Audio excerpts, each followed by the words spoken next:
Kechasi tez-tez uyg'onasizmi? Prostata bezi sizni bezovta qilyaptimi? Prostamix 14 ta tabiiy giyohdan tayyorlangan kapsulalar prostatit, jinsiy zaiflik va adenomaga qarshi kuchli vosita. Bir hafta ichida siz natijani his qilasiz. Minglab erkaklar Prostamixni tanladi. Sizchi? Bugunning o'zida buyurtma bering va 50% lik chegirmani faollashtiring. Kafolati bor. Natija bo'lmasa pulingiz qaytariladi. 55 kodi bilan 503 22 00 raqamiga qo'ng'iroq qiling. Mutaxassislar bilan bog'laning va buyurtma bering.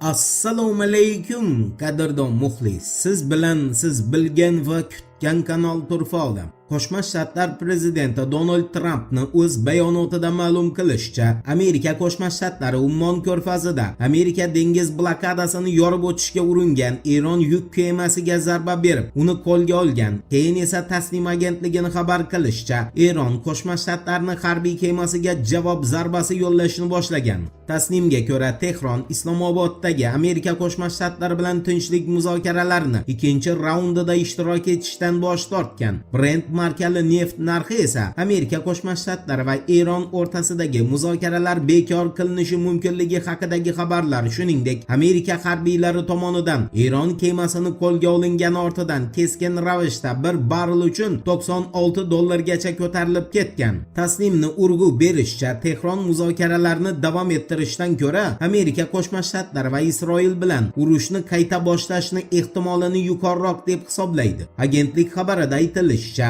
agar Amerika va Isroil respublikaga qarshi hujumlarni qayta boshlasa, Eron javob qaytarishga va unutilmas dahshatli soatlarni uyushtirishga tayyor.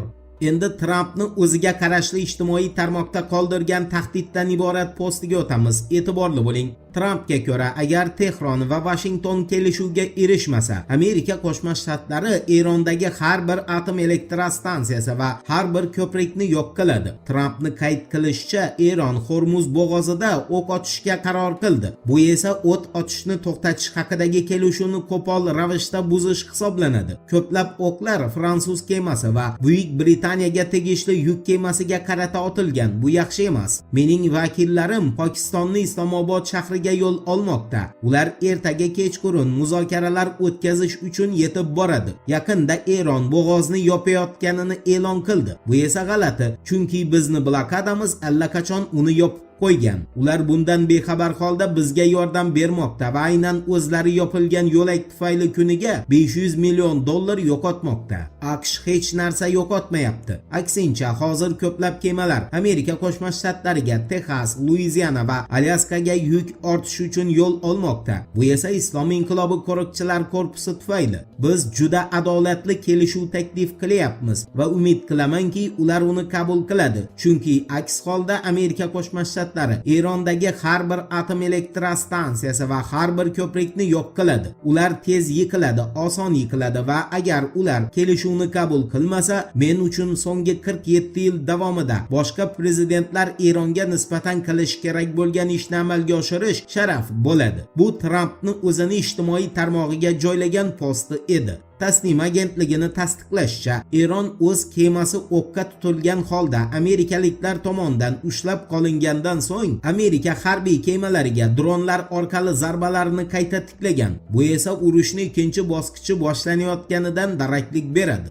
Wall Street Journal agentligining axborotiga ko'ra, ayni paytda Amerika Qo'shma Shtatlari harbiylari Hormuz bo'g'ozini minalardan tozalash uchun suv usti va suv osti dronlarni ishga solmoqda. Tehronlik professor Muhammad Marandini Olga Batamani va Tara Reid bilan podkastida aytishicha, Eron delegatsiyasi Islomobodga muzokaralarga yo'l olar ekan shubha bilan qaraganini tan olgan. Professorga ko'ra, Qo'shma Shtatlar vitse-prezidenti J.D. Vance'ga muzokaralarni qandaydir oqilona natijaga olib kelishi mumkin bo'lgan hech narsani qilmaslik aytilgan. Uni so'zlariga ko'ra, kun davomida muloqotda ma'lum bir ilgarilash bordek tuyulgan, ammo kechga borib hammasi to'satdan izdan chiqqan va tomonlarning kayfiyati keskin yomonlashgan. To'g'rirog'i, Trump Vance'ga muzokarada nomigagina ishtirok etishni buyurgan va uni buyrug'i bajarilib, tinchlik muzokaralari barbod bo'lgan. Qisqasi, Qo'shma Shtatlar Isroilni bosimi va ko'rsatmasiga ko'ra Eronga qarshi harakatni yangi bosqichiga start berish bo'sag'asida turibdi.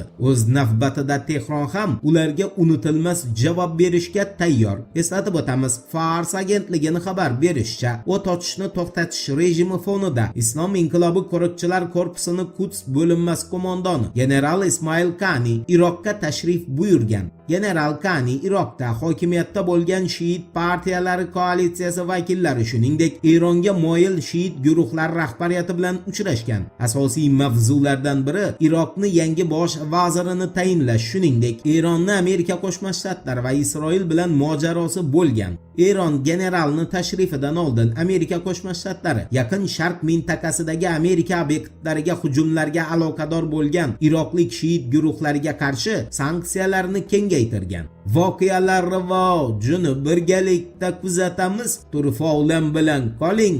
Siz kutgan kerakli ma'lumotlar hali oldinda.